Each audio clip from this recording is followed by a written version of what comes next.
I think the email that you sent, the subject was, "We can't give up on Ace." We are not at our wits' end, but pretty close. Ace, no, no. I ended up with a full rotator cuff tear. I wound up needing knee surgery for a meniscal tear and a posterior cruciate ligament rupture. From him? Oh, yeah. But we were told by the last trainer, straight out, don't walk him. He's not walkable. What I'm seeing here is dog owners who love their dog, who don't know how to communicate that they love their dog to the dog. We've worked with a couple of different trainers, and he's very smart, and he's able to, you know, sit, wait for his food. I mean, he does all that stuff. But the walking was always a challenge, and as time went on, it became increasingly difficult to the point where it was impossible. What are the reasons because of that? I mean, what are the risks? Why do we not want to walk him? Because anytime he would see another dog, he would pull. And there are times where in our own home, you know, we have just a regular front window, and he'll see a dog or a person and just be paws up and barking, and I don't want our house to be the house that everybody avoids because of that dog. We've also been told to, well, as far as our front window, to play interference, to, you know, try to get in front of him. So that's between him and the front door. I feel like I'm playing defense, playing basketball, or to throw something at him, or we have compressed air, to use that to distract him, to walk him in a different neighborhood because maybe it's our neighborhood. And I'm embarrassed to say that I tried all of those things. Ace, no, no. Hoppy. No. Ace, no. Okay, so that's about it, right? Ace. That's it? It's Okay. usually a little more vicious than Usually, that, but you yeah. know, Right, but I don't want to not get knocked over or anything. I don't know. Okay, so obviously that's, you know, could be dangerous, and I can see where you could go, you know, fall over there. Okay, so how many trainers have you worked with professionally? 3. 3. Okay. Do you have a heel command, a leave it command? Like, do you have skill sets in place to counter what he feels like he should be doing at that time? No, we've never had a heel command, and as far as leave it, it's always with relation to a toy for food. None of the trainers have been like, because your first line of defense for a dog that's reactive, and to be fair, all of dog training, except for competitive dog training sports, is subjective. None of the trainers that you've worked with, given your main issues of this and not being able to walk your dog, they've never tried to introduce to walk nice? No. Ace, heel. So right when he's not misbehaving because he doesn't know what heel is, but your job is to stop him from getting to that point of pulling you. So that's what like the heel introduction is heel.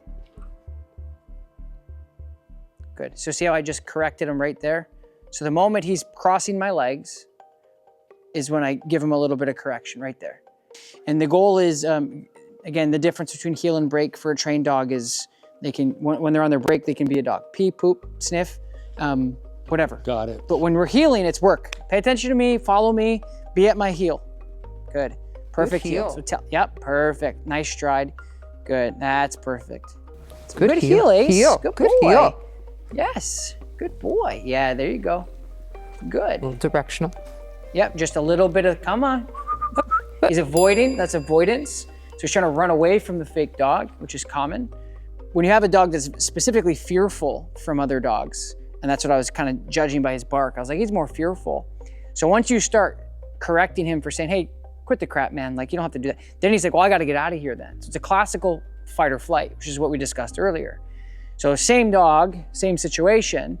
He's like, well, I'm not gonna react this time. So he started to avoid. Boy. Good, and just make sure, yes, that's it. You reward him. Good boy, yeah, big scary dog, huh? Yeah, aw. Good, Ace. Come. Good. Heel.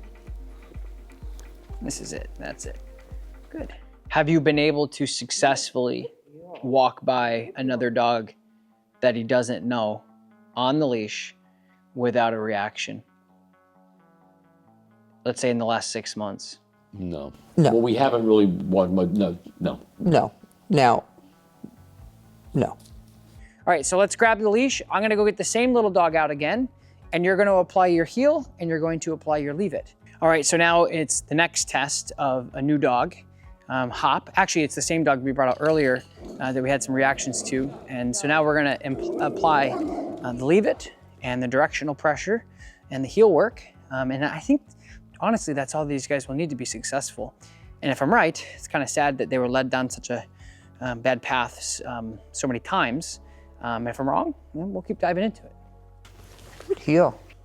Leave it. Leave it. Good, perfect. Now stop for a second. Guys, classic fight or flight, like a master class on fight or flight. Dog comes out, he's like, ah. And the moment you're like, hey, quit the crap, he's like, well, I need to run away then.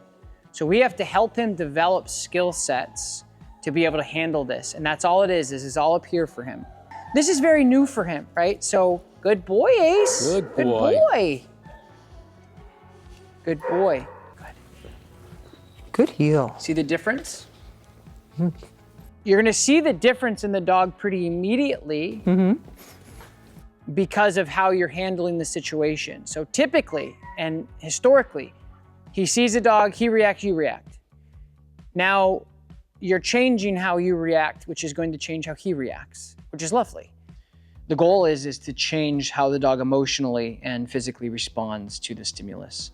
So again, like the clinical definition of reactivity is something entering the dog's environment, whether it's inside, outside, in the car, outside the house or whatever, and then the dog reacts, right? So if you walk outside right now, you're, ooh, right? You come inside, right? It's exactly how it is. It's a reaction, right? You come home from work, he's excited. He's reacting to you.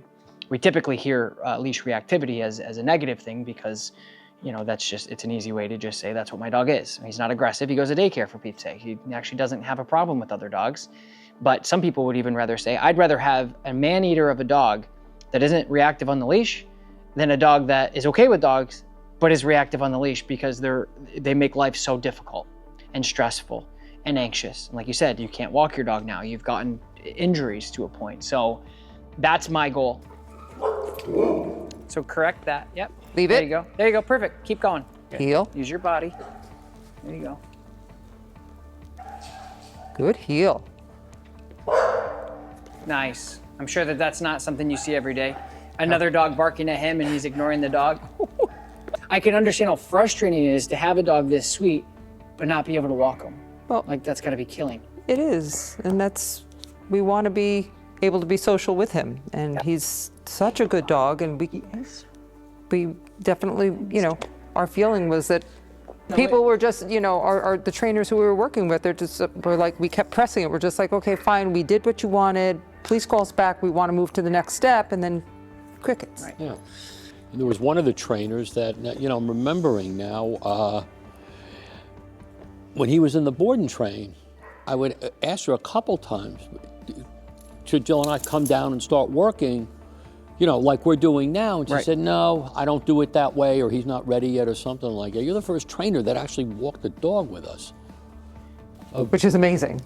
Yeah, I'm seriously. I'm not doing anything that trainers shouldn't be doing. I mean, I know. that's why I'm like, it's frustrating for me because there's other professionals out there that are just robbing people. Yeah, and we couldn't we just couldn't understand, well, how is the dog, how am I gonna be able to learn how to walk and work with the dog if I'm not doing it? It just never made any sense to me, but we were just following what we were being told. Oh, you're a little mushy. So cute. He's a good boy. A very good boy. He's a very good boy. It's a lot for him. Yeah, you're going to sleep on the way home. So it's a lot, guys. And you know, this is the first time we've done this one-day kind of intervention protocol here. So I'm happy. You know, I'm happy with it. It's just there's much more groundwork to be done. So, but we know what we can do now, and it should give you guys a lot of confidence to say, oh no. Well, Brian was just saying that this is not the same dog.